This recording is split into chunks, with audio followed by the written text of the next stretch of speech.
Bom, galera do YouTube, meu boa noite. Você sabe que a gente aqui está mais ou menos que nem quando era aquele programa do Jô Soares no SBT, que era Jô Soares 8h30, 11h30, só que nunca começava no horário, né? Estamos seguindo o mesmo roteiro, né? E estamos começando um pouco atrasado, tivemos aí algumas coisas técnicas para se resolver e atrasando um pouco, mas nada vai influenciar na qualidade da entrevista e nessa amizade que tem entre eu e o Felipe, né? Tamo junto, hoje é um confronto de Felipe, né? Um encontro entre dois Filipes, eu e Felipe Calabres, né? E queria começar só falando o seguinte, para mim tá bem complicado essa semana, infelizmente a gente perdeu a irmã de uma amiga nossa, né? Isabel, infelizmente, perdeu a irmã Elisângela e a gente sente muito por isso. Eu até ia começar aqui falando das mortes do Covid, né? São 10.195.160 casos, né? Que bom que 9.108.000 foram recuperados, mas 247.000 pessoas acabaram morrendo, né? Por volta de. Então a gente dá as condolências para a família e pede para que todo mundo faça uma oração e, né, um momento bem difícil, se cuidem, se preservem. Mas enfim, o papo não é Covid, o papo é meu amigo Jack, livro do meu camarada Felipe Calabres, o primeiro livro dele. Como é costume aqui no meu canal, pessoal, Antônio Felipe, faça as honras e se apresente para o pessoal. Opa, beleza, Felipinho. Você esqueceu de falar que também a famosa novela das 8, que também sempre começa às 10. Exato, a novela das 8 começa às 9, né? Toda vez, não sei se até hoje as pessoas falam que é a novela das 8, mas é a novela que começa às 10, né? Tirando em quarta-feira, que é dia de jogo, que ela começa mais ou menos no horário que tem que começar. Estamos iniciando aí, né, o Felipe Verso, né, o universo de Filipes aí no canal, confabulando e resenhando, mas me apresento aqui.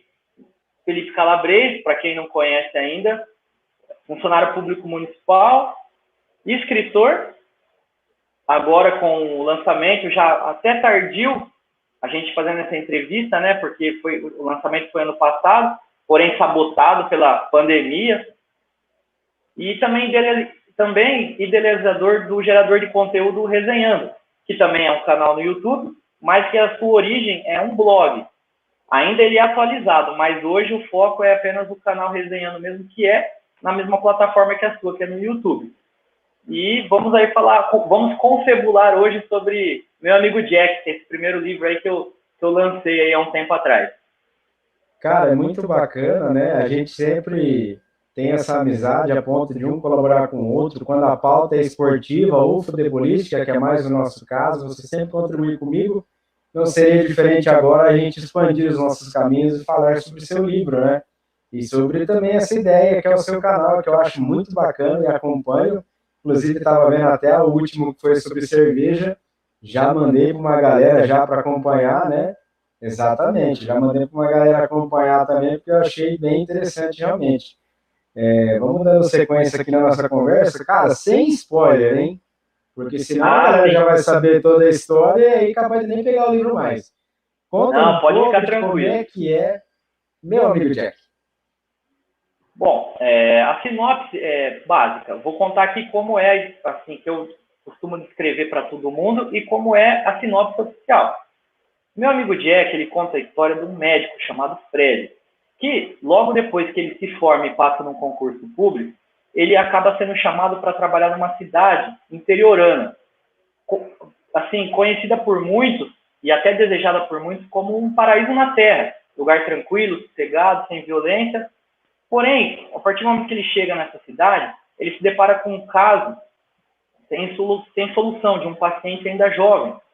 E, esgotadas todas as tentativas de outros históricos medicinais, ele tenta, com o paciente, fazer um tratamento alternativo, que no caso é algo até, de certa forma, um tabu hoje em dia na sociedade, que é o tratamento com canabidiol.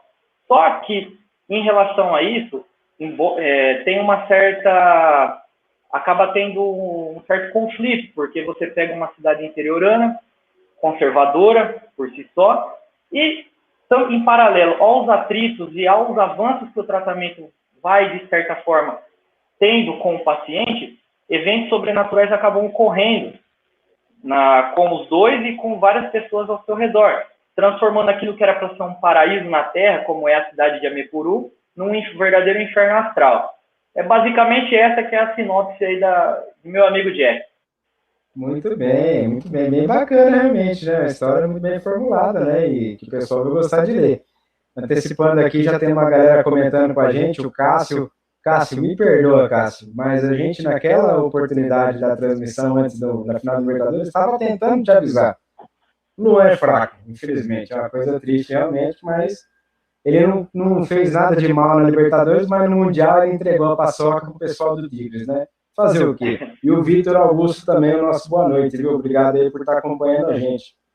O detalhe é o seguinte, ô Felipe, como é que surgiu a ideia? Você acordou um dia de manhã e falou, meu, vou escrever um livro, cara. Vou escrever um livro. Como é que foi? Como é que surgiu essa ideia de fazer esse livro? As pessoas eu sempre costumo falar, e é um maior erro das pessoas. A maioria analisa apenas o resultado, né? O Felipe lá lançou um livro, tal pessoa conquistou tal coisa, tal pessoa perdeu tal coisa. O sonho de escrever um livro sempre foi latente, desde criança, para falar a verdade. Mas o que acontece?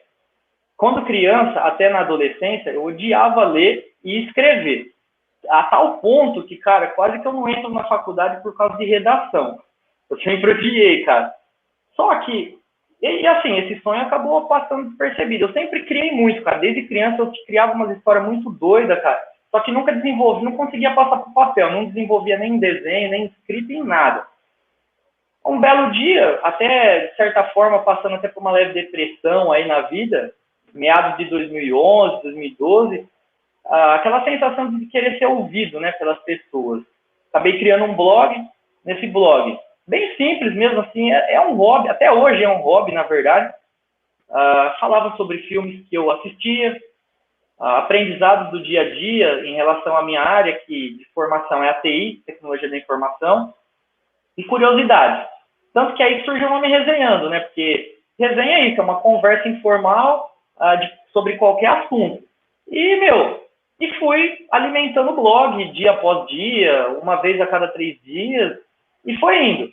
Só que, em contrapartida, conforme eu fui escrevendo no blog, fui melhorando, assim, automaticamente mesmo, fui melhorando a escrita, melhorando. Até que chegou um belo dia, isso 4 anos depois, 2016, a gente conversando, justamente, assim, eu com o pessoal conversando justamente sobre essa discussão, né, tabu, que é sobre o tratamento do óleo do canabidiol para algumas doenças crônicas, né, como a fibromialgia, mal de Parkinson, enfim, doenças que envolvem o sistema nervoso.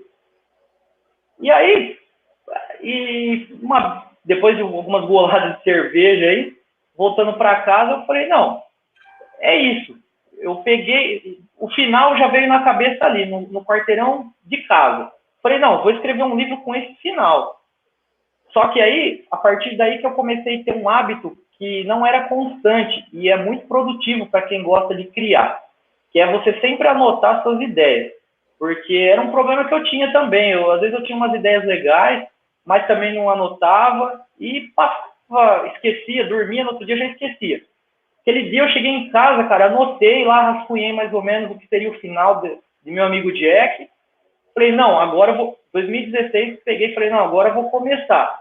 Então, foi mais ou menos assim, foi final, meio e início. Foi basicamente o contrário, eu fiz o caminho inverso. Você começou o livro terminando. Exatamente, comecei pelo final, porque... Isso, algumas pessoas que já leram, elas até brincam que tem que ter uma continuação e tudo mais. Só que eu já comecei com aquele ideal, que teria um fim, um meio e um início. Então, assim, não teria nada mais, nada menos. É um ciclo fechado, com a história fechadinha, com todos os nós fechados, e deu certo. E, normalmente, se você pegar por via de regra, muitos escritores, diretores de filme, eles idealizam primeiro o final, para depois ir desenvolvendo do meio e começo. Mas foi justamente isso, cara. Foi um belo dia que deu uma epifania lá, e peguei para idealizar o final, falei, não, esse é o final perfeito. E aí que fui passando até chegar a desenvolver o começo da história. Foi você fez mais ou menos como aquele, tem um ator que fez o filme do Sonic agora, você vai me ajudar a lembrar, porque o nome dele eu não lembro. Jim Carrey? O Jim Carrey também, ele só faz um filme, ele não, você pode reparar que não tem filme de continuação com ele. Ele faz Não, uma obra só. É. é Você aquilo foi, lá, cara. Ele faz e acabou.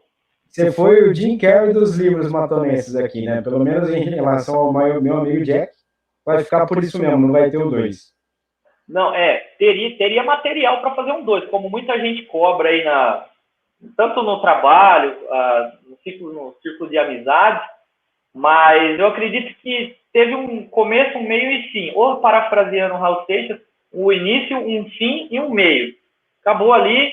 Lógico que a história, a gente até vai falar mais sobre isso, ela tem alguns elementos que até dá para se aproveitar em outras histórias, porque existem elementos muito fortes no desenvolvimento do livro. Como, por exemplo, né, que a boate RGB, que ela não necessariamente é uma boate, ela é um bar, ou uma danceteria, ou qualquer coisa que você quiser. Lá é o antro do seu lazer. Então, assim, é um elemento que ele envolve, a gente vai até falar mais à frente sobre isso, mas várias cores, várias camadas de discussão. Então, isso dá para você trazer para outras histórias nesse universo. Mas a história de meu amigo Jack, ela encerrou ali e não tem como você desenvolver mais nada ali. É que nem Assim filme da espero, né? Marvel. Exatamente. É que nem filme da Marvel. Tem um universo compartilhado, essa é a parte que se destina o Jack. O restante aí faz parte de um outro universo que aí vai ser feito conforme o tempo, né? Isso aí. O Edelto Bandelli está comentando aqui com a gente. Olha ele aí. Ainda não li, mas vou ler. Ô, Edelto, e falou que você também foi o pupilo dele na TI. Então, esse aí é o mestre dos magos. Pedro Trench, grande livro. Tive o prazer de fazer a correção e reler depois de publicado. Fantástico, hein? Pedrão é super gente boa mesmo, vale a pena, hein? Fizemos. O Pedro foi um dos meus. Quando eu comecei com essa vida de live ainda lá no Face, foi um dos que me ajudaram aí, me deram a oportunidade de perguntar e foi muito bacana realmente. Você falou sobre o fato de você escrever um livro, né? Como surgiu a ideia, eu ia perguntar duas coisas, sobre as referências que você quis em função do livro e o porquê de escrever esse livro. Essa é as dúvidas que eu tenho agora para perguntar para ti. Ah, legal. Cara, referência, assim, mesmo a gente querendo fugir delas, a gente sempre vai ter alguma referência, alguma base. Como eu te falei, eu nunca fui uma pessoa de ler muito. Eu tive poucas referências mesmo com base na literatura. Mas sempre, né, meu gosto foi mais por cinema. Mas de qualquer forma, mesmo não querendo, não intencionalmente, mas inconscientemente, na escrita, eu acabei, de certa forma, longe de mim me comparar a esses caras, pelo amor de Deus, mas eu acabei, em alguns diálogos, em alguns momentos, tendo um pouco de José Saramago e Douglas Adams. José Saramago aí, né, famoso por Evangelho segundo Jesus Cristo, Caim, O Homem Duplicado, enfim, várias outras intermitências da morte, e Douglas Adams, né, que tem a sua trilogia de 5 livros, né, como o pessoal gosta de brincar, que é do Guia do Mochileiro das Galáxias. Então, em alguns momentos, eu acabei abargando para mim a acidez em temas bastante tabus e bastante discutíveis em relação à religião, em relação à ética, moral, muito da acidez dos textos do Saramago. E alguns momentos aleatórios, com até um certo humor negro, acabei pegando aí, de certo, inconscientemente também do Douglas Adams, que também não escapa de certas discussões religiosas, por que não, né, nas suas obras, mas de uma forma bem humorada. Já Saramago, ele, até pela sua origem e sua opção ateísta, é um negócio mais assim ácido, né? Não que eu quisesse, mas acabou que em alguns momentos é identificado até isso nos livros, mas não só. Como eu sempre fui muito ligado a cinema, muitos dos filmes do David Lynch também, de certa forma, me inspiraram, porque o trabalho do David Lynch é muito voltado em pequenos detalhes da vida e do cotidiano. E, meu amigo Jack, se você pegar para ler, você vai pegar vários momentos de pequenos detalhes do cotidiano, como que nem o pessoal no serviço mesmo, vou dar um exemplo aqui que não é um spoiler, porque é um detalhe, mas é legal. Sobre o pingado, o cara vai lá na padaria, sempre pede um pingado, que tá aquele cheiro exalando pelo bairro todo, o cara pede um sonho de recheio de damasco, que dificilmente você vai ver por aí. Porque quando eu fiz, eu tava numa larica desgraçada. E eu queria comer um sonho de damasco, mas não tinha onde. Passei para a história. Um cara que trabalha comigo e trabalhou há muito tempo num banco, numa cidade de Tabatinga, isso é só um exemplo, tá? Trabalhou numa cidade de Tabatinga, falou, cara, aquela parte do sonho me deixou com uma fome, cara. Lembrei quando eu trabalhava em Tabatinga que só tinha uma padaria lá e, meu, a pessoa fazia umas fatias húngaras lá que nunca mais eu vi. Aí eu falei, mas beleza, funcionou, a ideia é essa. Então, você pega um David Lynch, que trabalha nos pequenos detalhes. Você conseguiu aguçar a pessoa na leitura, imaginar aquilo, lembrar de alguma coisa do passado, é outra referência. Mas também trabalhei com, assim, não que eu seja uma pessoa muito ligada, mas as obras do Salvador Dalí, em relação à pintura, e um tal mais contemporâneo, que muita gente não conhece, que é o Patrício Murciano, que inclusive uma das obras dele tem uma certa inspiração no meu canal. O Salvador Dalí, que é usado no meu canal, é uma obra desse Patrício Murciano, porque ele trabalha muito com essas cores, com o verde, com o vermelho, com o azul, e acaba sempre pegando ícones pop e transformando as obras dele de um jeito que fica muito bacana. Então, todos esses elementos, essas referências, não que foi proposital, mas elas estavam, de certa forma, acabaram entrando na obra de alguma forma. A gente só conhece o Salvador Dalí, porque o Salvador tá aqui e tá duro de encontrar, viu? Nem o Dalí, cara. O Dalí já foi faz tempo. Ele não tá mais ali nem aqui. Não tá nem ali nem aqui. Só para complementar aqui, ó. Tem uma panchola aqui, uma moça que tá falando, eu li e adorei. Muito bacana, Simone Costa Longa. Gente boa. O Cássio tá falando, lembrando que o livro está disponível em e-book na Amazon, né? Vamos falar certo. O Vitor Madalena, grande cara, hein? O Vitor Madalena é gente boa. Esse é o Parabéns cara, pelo livro. Esse cara é fera. O Pedro Trench está aqui fazendo a sua propaganda. Lembrando que sou revendedor do livro e se comprar comigo, ganha um cigarro e uma cerveja. Olha aí, ó. Que beleza, cigarro né? Dispenso, mas a cerveja é bom para tomar junto, hein? Vitor Augusto Nascimento, grande calabrês. Satisfação enorme em ser amigo desse camarada. Gente boa também, hein? Esse e aí, dando sequência à nossa sequência de perguntas, aí vem a pergunta, porque tem os personagens, e aí a realidade é essa. Você falou sobre a Larica no momento aí atrás, e eu te pergunto, você se inspirou em quê? Tem modelos na vida real? Quem se inspirou pelos personagens? Então, na verdade, toda história, para você aguçar a vontade do leitor, ela precisa ser verídica. Não necessariamente que precise acontecer com você, ou até pode acontecer com você as histórias. Não existe história melhor do que aquela que ou é vivida ou é presenciada. Porque esse tipo de história ou aconteceu com você em primeira pessoa e você narra em terceira pessoa, ou acontece com uma terceira pessoa e você narra em primeira pessoa.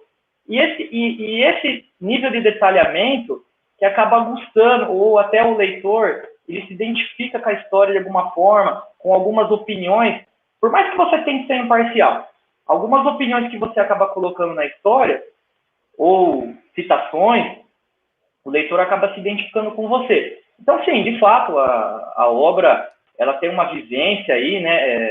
Lógico que é aquela história, a gente não inventa, a gente aumenta, né?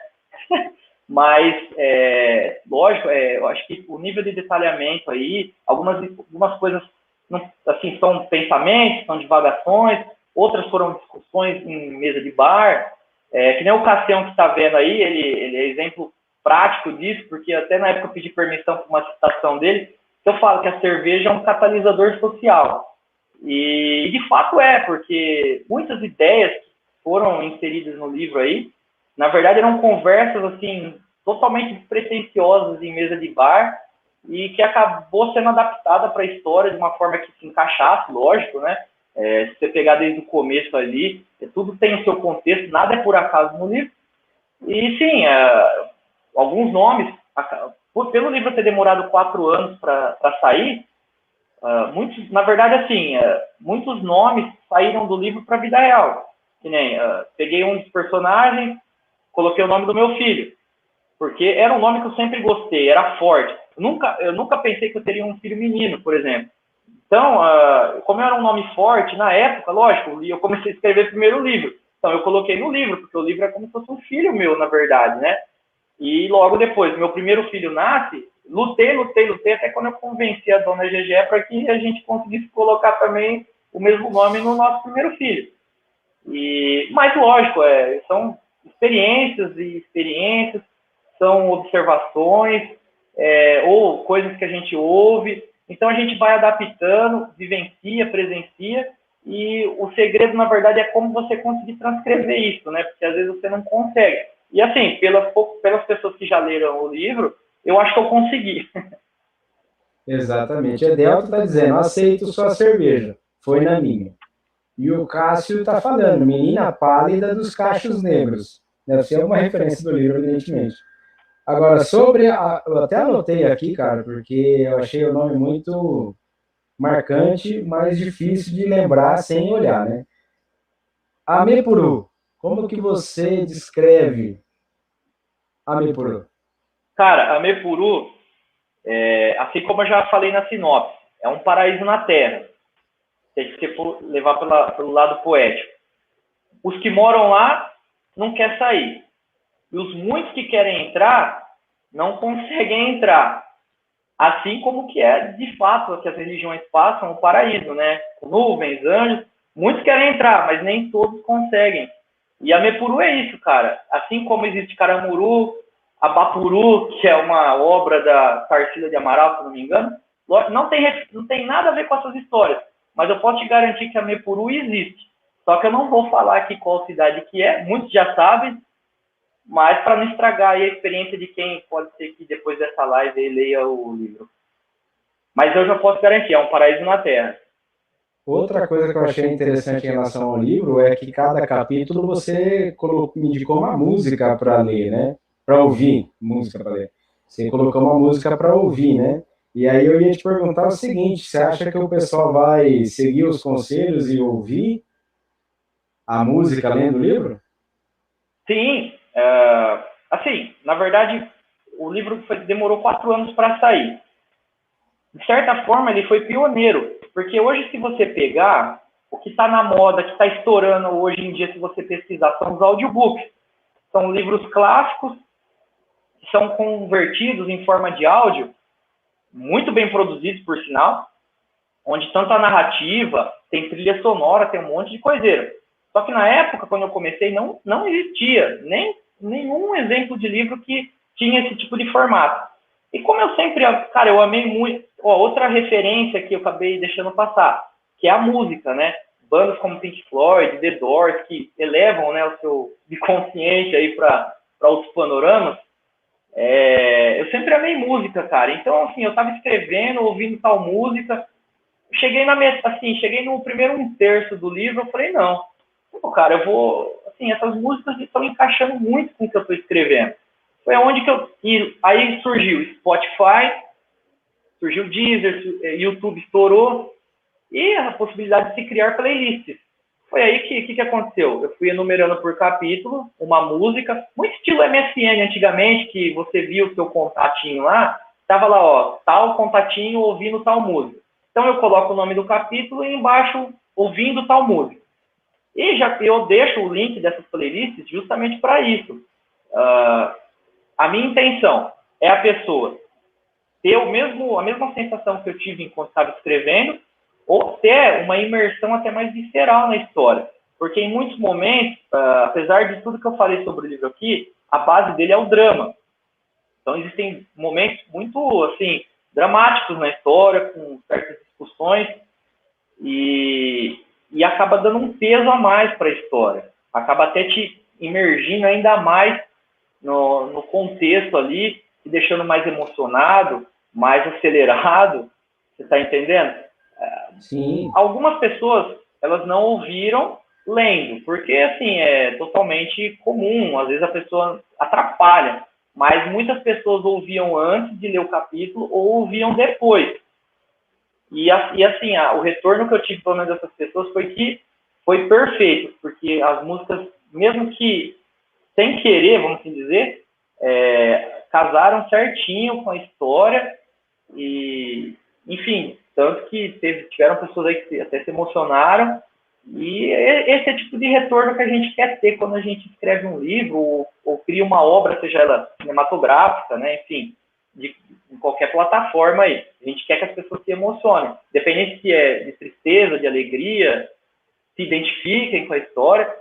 Na verdade, o autor ele quer que a pessoa se emocione de alguma forma. E eu acho que até nessa questão das músicas eu consegui. Muito bacana. Aproveitando aqui, o Pedro Trench comenta: a Mamperu é Macondo brasileira.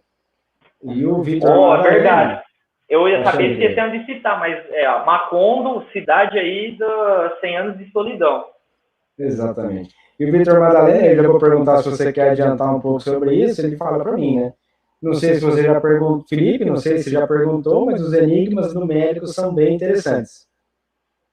Ah, sim. Não, isso aí eu acho que até ia comentar mais para frente, porque meu amigo Jack, eu falo que todos os elementos que estão na história, por mais que você pense que aquilo não tem nada a ver, que está de graça ali, na verdade não. Nada que está na história, nada ali é por acaso. Desde um número que está descrito numa porta, desde até que eu comentei lá no começo da própria RGB, que ela é uma boate, um bar, uma danceteria, ela é aquilo que você deseja para o seu lazer.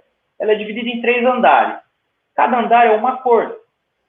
O primeiro andar é o andar vermelho, o andar do meio é o andar verde, e o último andar é o andar azul. Nem fala isso aí que eu fiquei chateado, viu? Corintiano raiz que nem você, um sujeito que nem a gente, sujeito homem mesmo, de quantas e quantas jornadas esportivas na sua casa, o cara põe verde e vermelho, pô. Ainda ser preto e branco, pô. Não pensa em futebol. Pensa, por exemplo, nos rótulos do Johnny Walker. Red Label, Green Label. Vai por isso, vai nisso que você já tá no caminho certo, cara. Já tá na onda, é que eu sou um pouco meio ligado mais a futebol, né? Mas é verdade, você colocou um aspecto bom, né? O de label então também é legal, né? Vamos esquecer os tricolores, os verdes aí, porque não dá muito certo isso aí, não. Não, apesar de eles darem bastante alegria pra gente, não vamos deixar isso aí pra lá, né? E assim, cada ambiente da RGB, por exemplo, ela transmite uma sensação, um sentimento, ora uma de casualidade, outra de desordem, outra de tranquilidade. Cada ambiente traz algo para as pessoas que lá vão, só que nem todas as pessoas conseguem acessar todos os ambientes. O porquê, lógico, vai ter que ler, né? Mas, mas além disso, você pega muitos outros elementos na história que ali não estão por acaso. A história, ela tem várias camadas. Se você quiser ficar, é a mesma coisa que você estiver boiando no oceano aí, né? Se você quiser ficar boiando no oceano vendo o céu azul, você só se contenta com a parte dramática. O que é a parte dramática? É o médico que chega na cidade, tenta um tratamento alternativo com o paciente e enfrenta toda uma ira de uma sociedade ali, toda a dificuldade para tentar de alguma forma fazer esse tratamento com o paciente para ver se tem algum resultado positivo, sendo que já foram esgotadas as tentativas. Se você quiser se contentar com essa camada, você pode. Só que se você não se contentar em ficar boiando no mar e dar uma mergulhada de leve, você já vai entrar em algumas questões éticas, morais, religiosas, espiritualistas. Até aí tudo bem. Só que se você der essa mergulhada, eu posso te garantir que quando você se der conta, você já está sendo puxado lá para o fundo do mar, cara, porque tem muita coisa para se discutir, não só na superficialidade ali, eu não fiquei só na superficialidade, tem muito mais o que se discute nessa história, e que, cara, tanto essa questão de camadas de história, como a linha temporal, do jeito que você se acostuma a ler um livro, não existe, porque você pode ler de várias formas, como no começo, o início, o fim e o meio, o fim, o meio e o começo. Então, assim, dependendo como você pegar para ler, você pode ter um entendimento ou outro. Porque tanto o primeiro capítulo como o último, eles dão a entender isso. É o fim? É o começo? É o leitor que vai chegar à sua conclusão. E dentro disso que você está comentando, antes eu vou parar um pouco para ler um pouco dos comentários do pessoal. Pedro Trench afirma: faltou um capítulo baseado em alguma do Biquíni Cavadão. Ficou um pouco magoado em relação a isso. Filipinho, para de comemorar a vaga da Sul-Americana, rapaz. Antes da Sul-Americana do que evidenciar as vergonhas por aí mundialmente, né? E a Renata Lopes, maravilhoso livro. Quero ler o próximo. A Renata é uma das que querem continuação, hein? Exatamente. Rodrigo Bandelli cabe continuação, o fim, o meio, o começo e a sequência. Não, sequência não. E dentro disso que você comentou, Antônio Felipe, é o seguinte, Biro, né? Eu chamo você de Biro, vou chamar de Biro a vida inteira, porque médio qual, cara? É Biro. E o detalhe é o seguinte, o que você quer que a galera que lê o livro, né, dentre esses alguns que já leram, estão comentando aqui com a gente, o que você queria que eles absorvessem de legal do livro? Olha, existem muitas discussões aí que podem ser absorvidas. Como eu falei para você, como tem várias camadas no livro, você pode absorver várias coisas, vários temas, várias opiniões. Só que o foco principal, inclusive, porque normalmente o prefácio de um livro é alguém que faz, mas eu fiz questão de fazer o meu próprio prefácio justamente para bater nessa tecla, o ponto de vista. Porque o ponto de vista é o grande pecado dos exaltados. E por que eu falo isso? Isso está no prefácio, mas eu vou adiantar aqui. Qualquer momento histórico da humanidade teve erros. Qual deles? Vou te citar dois aqui, que são os maiores exemplos assim, que me vem em mente. Crucificação de Jesus, é um exemplo. Para nós hoje, nossa, foi algo totalmente errado. Só que quem estava crucificando estava achando que era o certo fazer. Porque para eles, para aquelas pessoas naquele momento, ele era considerado um bandido. O nazismo, para nós, ou até para os judeus que foram caçados na Segunda Guerra e foram durante um bom tempo, eles estavam errados. Mas para uma nação inteira de alemães, ou pelo menos por 80% deles, e até inclusive os que caçavam os judeus, aquilo que eles estavam fazendo era certo. Então, assim, o ponto de vista, ele é um pecado dos exaltados. Aquelas pessoas que não param para pensar, ou não contam até 10, simplesmente agem roboticamente. E eu bato justamente nessa tecla, do ponto de vista, porque é o que define o caminho de nações durante gerações e gerações. E talvez até o que esteja acontecendo com a gente atualmente no Brasil, por que não, né? Só que isso não é de hoje, isso já tem, é uma coisa que já vem é sempre uma geração antes e vem levando para nossa, no caso, nossa não, né? Porque a gente já é da anterior, mas na atual, talvez a próxima geração também leve isso como uma verdade, só que daqui 20, 30 anos, na verdade, a sociedade vai ver que todo mundo estava errado. Mas por quê? Porque o ponto de vista. Esse é o grande problema. É o que define caminhos da sociedade.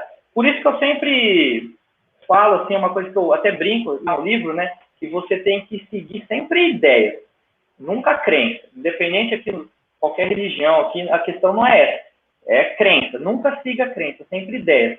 Porque as ideias com o tempo mudam. Mas as crenças, você pode perceber, existem religiões milenares que até hoje as crenças nunca mudaram. Então, isso é uma coisa que eu sempre bato. É o time, é saber ligar. Agora, esse é o primeiro livro, evidente que você, né, foi, como você mesmo abordou no começo da conversa, você foi meio que sabotado pela pandemia, né, acabou gerando uma situação difícil até para o lançamento do livro, mas aí eu ia te perguntar o seguinte, como é que está o feedback do pessoal que leu, como é que está a galera que te ajudou, que você comentou, me fala um pouco sobre essa parte. É sensacional, cara. Eu acho que é um negócio que eu nunca pensei que eu ia viver isso, porque assim, quando eu comecei com o blog lá atrás que eu comentei, foi justamente assim, internet, alguém vai ler, vai comentar e vai ficar por isso mesmo. E hoje em dia, pessoas próximas sempre vêm trocar ideias sobre o livro, discutir teorias, por WhatsApp, até por causa da pandemia, né? Pessoalmente a gente não consegue ter um contato, mas por WhatsApp, Facebook, meu, não tem coisa melhor, sabe? Eu falo que até eu tive o privilégio de rever muitos amigos, fazia muito tempo que eu não via, fazendo a entrega dos livros, né? Porque, por mais que eu tenha conseguido por uma editora, que foi outro ponto também que me sabotou, mas eu tive que ir por conta correr atrás das vendas, né? Então, assim, eu revi muitos amigos, que fazia muito tempo que eu não via, foi muito satisfatório. E logo depois, você vê que as pessoas em pouco tempo leram, já vieram trocar ideia. Pessoas que eu não conhecia, às vezes mandam mensagem, quanto está o livro? Eu vi tal pessoa no status de tal pessoa, quero comprar. Então, assim, meu, é satisfatório isso daí. É show de bola, sabe? Tanta questão que o pessoal brinca aí da sequência, né? O início, o fim, a sequência. Cara, isso é muito legal. Só que o melhor são as interpretações, a livre interpretação. Porque, que nem a gente conversou agora há pouco, né, sobre alguns autores, escritores e pintores, um exemplo. Você pega um Van Gogh da vida, um Dalí. Eles não estão vivos para ver as pessoas que estão tentando entender o que eles tentaram passar. Vamos supor, você pega o David Lynch, que é um diretor, que tem uns filmes meio bem complicados. Algumas, sabe, o Pedro que está comentando direto aí, ele está ligado que eu estou falando do David Lynch.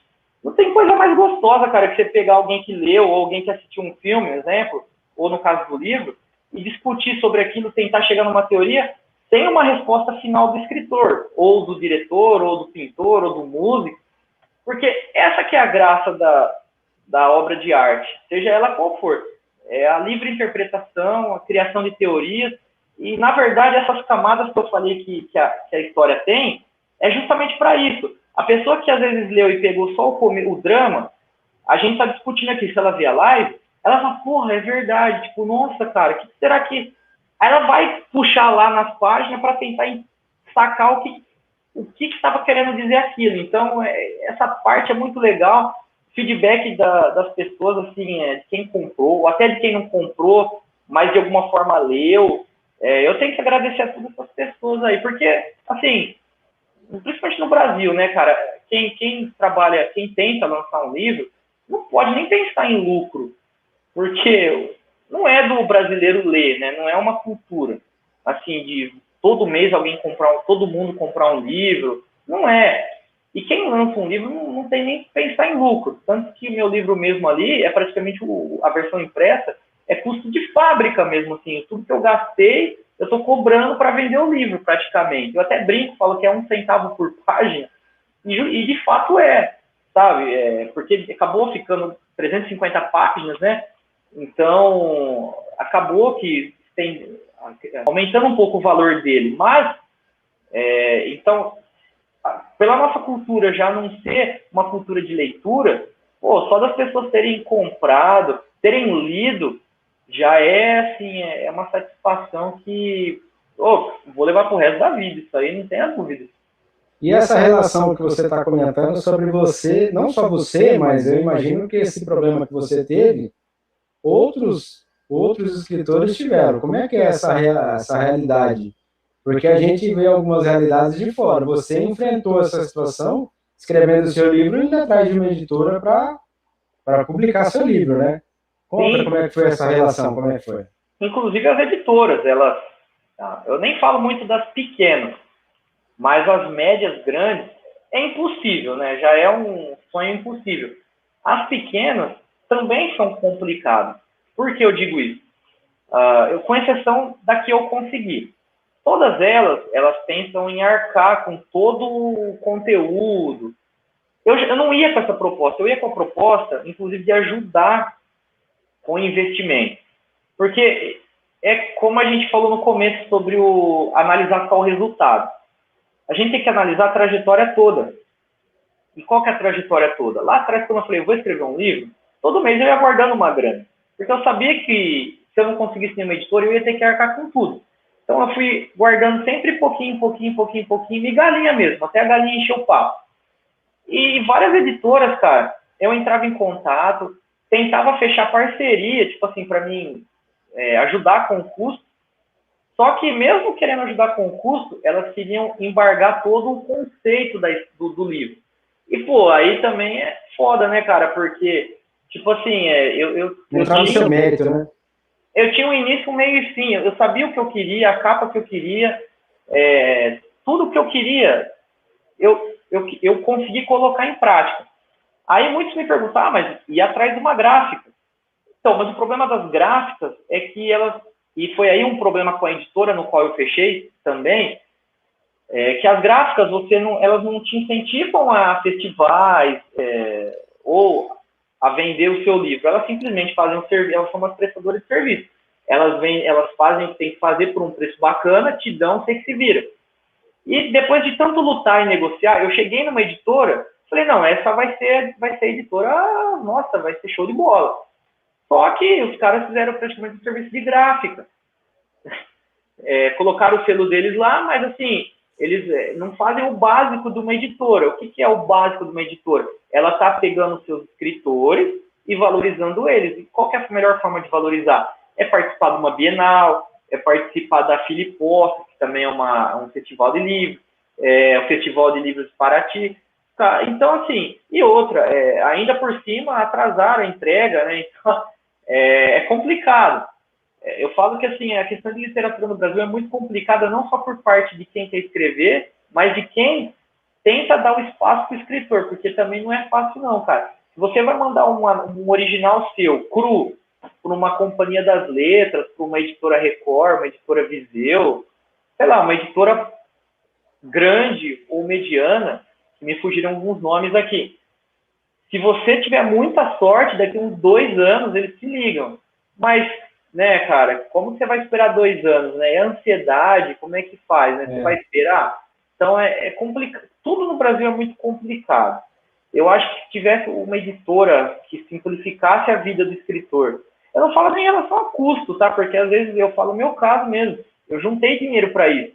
Mas eu falo da própria editora, correr atrás de festival, divulgar o livro para vender. Porra, cara, às vezes é que a editora, quando você pensa em editora, eles pensam no conceito todo. Eles querem diagramar, eles querem fazer a capa, eles querem fazer tudo. Mas nem sempre o autor quer isso. E esse é o problema, porque a editora acha que ela está acima do bem e do mal. E é onde que eu tive essas trocas de farpas aí com algumas editoras, entende? Na verdade eles querem o livro, mas quer do jeito deles, né? Tipo, exato, mas eu não falo assim, eu não tiro a razão deles, porque se eles custeassem 100%, aí é lógico, meu, cara que faça o serviço, porque se eles estão custeando 100%, nada mais justo que, lógico, eles trabalham em cima de tudo. Mas a partir do momento que tem a participação do próprio escritor para ajudar na criação e na confecção, eles tinham que dar um espaço para o escritor dar a ideia dele também e chegar num meio termo, né? E foi esses os grandes problemas que eu tive. Por isso que eu falo hoje, com todas as editoras e contatos que eu tenho, sinceramente, assim, quem quer vender, quem quer confeccionar um livro, publicar um livro, eu acho que o melhor caminho é partir mesmo por uma gráfica, inicialmente falando, né?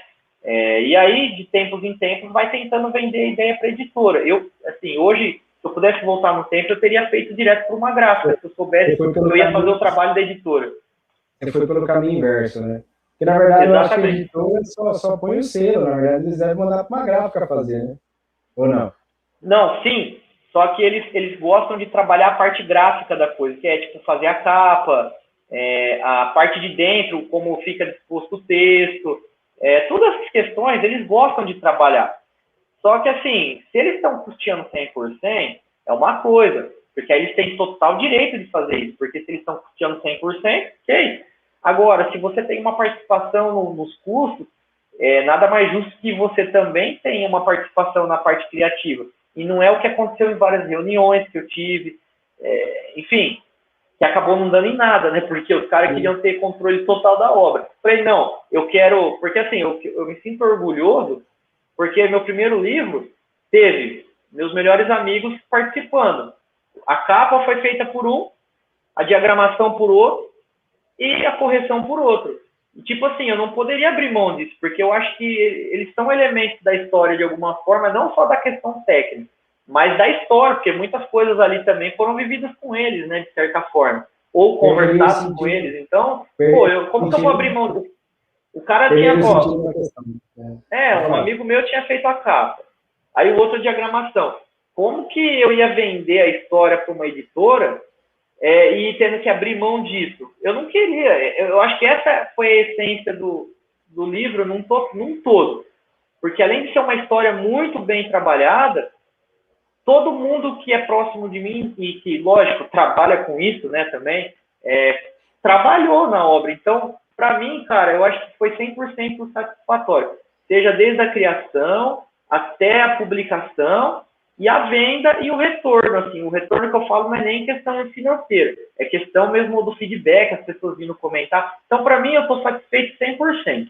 Só não estou satisfeito com a pandemia, porque ela não permitiu que eu participasse de alguns eventos que normalmente prefeituras acabam cedendo Sim, espaço para sim. você lançar o livro, essas coisas. Só isso que eu acabei ficando chateado mesmo, mas que não é culpa de ninguém, né? A gente está vivendo uma situação complicada. Totalmente diferente. O livro, na maioria, é por meio eletrônico, né? É vendido pela Amazon. Tem mais alguns recursos de venda online, ou, Felipe? Não, por hora ele só está disponível na Amazon, a versão digital. A versão impressa, eu até pensei em colocar também nesses sites, tipo a Amazon, Americanas, porque é possível você, como uma pessoa física, colocar. Só que, como assim, eu não fiz tantos volumes, né? Eu acabei até preferindo manter a versão impressa comigo. Tanto que estão aqui, ó. Estão Uhum. aqui, ó, e porque é até legal, cara. É uma forma de. Assim, lógico, teve um ou outro que eu mandei já. Mandei para Bauru, mandei para Curitiba, enfim, já, sabe, Araraquara mandei também. Assim, é legal, mas além de você mandar o livro para alguém, o bacana, talvez, de você ter o livro fisicamente para poder vender diretamente para alguém, o legal é justamente você conversar com a pessoa e fazer uma dedicatória, né, cara? Tipo assim, você põe para vender nesse site, você não tem essa intimidade, sabe? Fica Essa uma coisa mais ligação. fria, né? Fica uma coisa Então, mais fria. e é legal, assim, como eu falei, foi legal e é legal porque você revê amigos, né? Ou pessoas que você nem conhece, que vêm até você interessada no livro, então você já troca uma ideia ali. Então, pô, cara, eu acho que não tem nada que pague isso daí, não, viu? É verdade. Estamos se encaminhando para o final, vou falando aqui os últimos recados que o pessoal colocou aqui para gente. Pedro Trencho, o chiclete que você tanto gosta, vai voltar em grande estilo. O Cássio Leonardo, o livro é idealismo mesmo. Renata Lopes, livro intrigante, cheio de emoções. Ouvindo a música proposta com cada capítulo, foi algo precioso. Como faz para encomendar o próximo? Aí a pergunta fica para você, primeiro. Ixi, Segundo Pedro, ah, tem edição de luxo com nudes do autor? Não seria uma imagem muito bonita, realmente, né? Mas não, enfim, aí aí vai você, desvalorizar o livro. Aí desvaloriza o livro com meus nudes. qualquer coisa você manda para ele uma edição especial, tranquilo, para É mais ele fácil mandar pro WhatsApp. satisfazer os anseios. O Rodrigo Bandelli descobriu a cidade que você homenageia, viu? Ah, legal. Nem vou falar para não causar spoiler extremo aqui, nem vou falar, mas já identifiquei e achei bonita a homenagem. Rafael Aí, Rodrigues. Cara, quero muito ler seu livro. Vários aspectos me chamam a atenção, principalmente a imersão com as músicas. oh. Rafael Rodrigues, aí, a gente boa. Esse Vamos aí daí, ver se ó, ele consegue inclusive ler. esse rapaz aí, ó, é até bom que ele tá vendo a live, porque ele é um cara que eu quero que no meu próximo livro ele esteja participando da parte criativa da capa e dos desenhos. Eu já tô deixando bem claro para ele, porque eu já falei, ele fica fugindo de mim, mas ele é o cara certo. Não, nós pega ele na unha, se for o caso. Chama uma galera aí e faz, querendo Ô, ou não. Felipe, mas uma coisa que eu esqueci de falar, cara, e é verdade, o livro, cara, em si, independente se você for fazer ele impresso, e-book, ou se você vai criar uma história ou algo técnico, às vezes é uma coisa técnica do seu trabalho, você simplesmente quer disseminar conhecimento. eu acho que todo mundo, ou quem pelo menos tem interesse, deveria publicar. Porque hoje em dia, apesar dos pesares, aí, algumas dificuldades que eu passei, por exemplo, os e-books, versão digital, cara, tá muito fácil você publicar um. Pela própria Amazon, a Amazon tem uma ferramenta que ela mesmo gera um selo de editora digital para você. Então, assim, dependendo do que você for fazer, é legal você publicar, se mesmo que é um poema, sabe, uma narrativa, um romance ali, um conto, um livro técnico, ou uma autoajuda, qualquer coisa, cara. Tipo assim, hoje está muito fácil. Com rede social, facilita ainda mais você conseguir as vendas. E o que é legal do livro em relação a qualquer outra coisa? É porque, assim, com o passar dos anos, a gente vai. Só que os livros ficam, né? Então, assim, nem sempre o retorno vai ser com a gente em vida. Eu nem estou falando em relação ao meu, tá? Estou falando assim, em relação a tudo mesmo, assim. Às vezes, daqui 100 anos, alguém escreve uma coisa hoje que parece uma loucura. Mas daqui 100 anos, 50, que seja, se torna a via de regra. Todo mundo começa a curtir por algum motivo, sabe? Então, assim, é que eu falo, cara, se você tem vontade de escrever, de publicar alguma coisa, seja o que for, não fica com medo, não fica com vergonha do que os outros vão falar, do que os outros vão pensar. Eu falo por mim mesmo, eu passo muita vergonha no canal, um monte de merda que eu posto lá, mas eu tô sempre postando, sabe? Sempre tem um retorno de alguma forma. Então, assim, o livro é a mesma coisa, e é isso, cara, eu acho que isso que é legal, sabe? Às vezes pode ser um retorno rápido ou demorado, mas você sempre vai ter. E não só o livro, como tudo na vida, né, cara? Eu acho que em vez de você se arrepender de não tentar, você tem que se arrepender de ter tentado, né? Então, eu acho que esse é o grande conselho que poderia dar em relação a publicar um livro. Hein?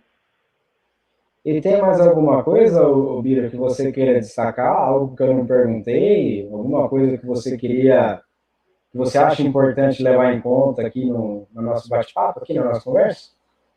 Ah, cara, eu acho que tudo que tinha que falar foi falado. A respeito, sem estragar ali a curiosidade da história, né? Acho que tudo que a gente podia falar, falou. E só que, assim, o Palmeiras não tem mundial, né? Eu acho assim, o Palmeiras ficou em quarto Só tô lugar. falando isso porque tem um monte de palmeirense assistindo a live aí. Se o Palmeiras não tivesse ido, ele ia ficar em quarto lugar. Ele foi até lá para ficar em quarto lugar. Foi um dinheiro gasto à toa pelo FIFA, né? Pela FIFA, né? Fala a verdade. Mas, de qualquer modo, quero agradecer muito a sua presença, quero agradecer muito o pessoal que assistiu a live. Muito obrigado aos que se inscreveram durante aqui a conversa. Eu fico muito grato. É um trabalho novo que eu estou fazendo, que ainda demanda muita coisa assim para melhorar, mas eu acredito que tenha sido muito boa a conversa. Eu acredito que o pessoal tenha gostado muito do que foi abordado e da forma como foi abordada. E eu espero que vocês continuem vendo. Tem outros vídeos no meu canal, né? E que vocês observem e gostem, né? São sempre assuntos variados, como o que aconteceu hoje. Obrigado, Felipe Calabrese, para falar. Ó, você falando sobre isso é uma coisa muito interessante, porque o seu canal, cara, é um potencial muito grande, porque você já começou ele com essa série de entrevistas. Eu acho que seria muito legal e válido você, por exemplo, você já faz isso, mas, por exemplo, atrás de alguns símbolos da cidade, como o próprio Eduardo Vac, que é um cara aí que está há 35 anos publicando de forma independente um jornal na cidade e distribui gratuitamente. É um cara que seria muito legal você entrevistar por causa de toda a bagagem que esse cara tem, cultural, e todos os livros que esse cara já publicou, fora o jornal, porque, meu, já é difícil, assim, eu falo por mim, imagina ele que está 35 anos na luta. Você pegar, por exemplo, o Rogério Bordion, que tem histórias e histórias aí dos bastidores da imprensa matonense aí, que seria também, além de toda a bagagem também editorial dele, porque ele já trabalhou com livros, tem livros publicados. Enfim, você pegar esses personagens matonenses aí, cara, que é sucesso na certa, cara. Além de, lógico, agregar muito conhecimento para quem está assistindo, com certeza. A ideia é essa, né? Eu tenho que agradecer também aos meus amigos que me acompanham faz tempo, me ajudam com a arte, como foi o seu caso, né? Michelinha, que foi fantástica, até capas nos vídeos colocou. Aquilo que eu falo, né? Sem a rede de amigos, a gente não é ninguém. Então, acho que o mínimo que a gente tem que fazer é colaborar com as pessoas, como a gente está fazendo. Você colabora com os meus vídeos, você colabora com os seus, né? Com a divulgação de livros. Ou se precisar, cara, você sabe que comigo você pode contar. Essa rasgação de seda é natural, mas acontece, né? E é isso, cara. Então, tipo, são certas coisas que a gente vai ajudando, né? Eu tenho um cara que me ajuda com as entrevistas, com os entrevistados, e provavelmente vai atrás desses pessoal que você falou, e com certeza eles estarão aqui numa data próxima, né? Lembrando que na quinta-feira tem uma conversa com o Igor Lima, que também é um cara que tem uma página muito bacana, ele é de Santa Ernestina, sobre os ombros do gigante, que é um projeto que a gente também vai embarcar junto aí, e vai ser bem legal, como a gente de vez em quando faz algumas participações no Resenhando. Na terça-feira vai ter o Raulzinho, você lembra dele? A gente vai falar sobre dança. E muito legal. breve vai ter, porque a gente começou com. Tem que falar sobre os assuntos, né? E aí, mais para frente, vai ter um bate-papo sobre racismo. Eu insisto na tecla que vai ter um bate-papo sobre relações tóxicas, né? Que é sempre importante, né? Aquelas relações tóxicas e abusivas. E aí a gente vai seguindo em frente. Quanto mais a gente for alimentando o canal nesse sentido de entrevistas construtivas, vamos dando sequência, né, Biro? Muito obrigado, Cara, Biro. Opa, eu que agradeço. Pode se despedir conforme queira, sem problema nenhum. E eu quero só deixar um recado tanto para o Cássio quanto para o pessoal palmeirense que está assistindo a live. Além de agradecer, dizer que 51 só existe depois de 2012. Enquanto não existia 2012, ninguém falava de 51. Então vamos deixar isso bem claro. Que depois que o mundo virou preto e branco, que esse pessoal do lado verde aí quis procurar algo mundial para eles. Colocou a estrela vermelha no peito. Exatamente. Pode se despedir, Felipe. Se despede aí do jeito que você achar razoável. Bom, vou aqui agradecer a todo mundo. Aliás, primeiro a você, né, por, assim, com exceção de você, a única entrevista que eu tinha dado foi para o Rogério Bordion, para o Jornal Comar. E agradecer a você aí pelo espaço, por esse começo promissor que você tem. Que, cara, eu falo que você conseguiu achar o nome perfeito para o seu canal. Que une o seu nome a algo que tira qualquer limite seu. Porque confabular, você pode confabular sobre qualquer coisa. Exatamente. Sobre qualquer assunto. E você, assim, está no caminho certo, da forma correta. Primeiramente, então, agradeço a você aí e também a todo mundo que está acompanhando a live aí, está participando. São amigos muito queridos que eu amo muito mesmo. Agradecer também a minha esposa, ao Martim também, porque sem eles, né, talvez eu não teria chegado até o fim dessa odisseia aí que é meu amigo Jack. E, lógico, minha esposa tem muita participação, né, em tudo, porque, né, cara, ela respirou muito do que tem no livro, né, e é isso que importa. Acho que hoje a gente pensa, família é tudo, né, e, cara, todo mundo, assim, que está acompanhando, meus amigos aí, até quem não está acompanhando também, mas que de certa forma ajudou comprando e leu o livro também. E é isso aí, acho que é isso aí. Seguindo o que eu faço lá no canal Resenhando, né? Agradeço a todo mundo e até mais e obrigado pelos peixes. Valeu, galera. Boa noite para todo mundo. Boa semana e tamo junto. Valeu, até mais.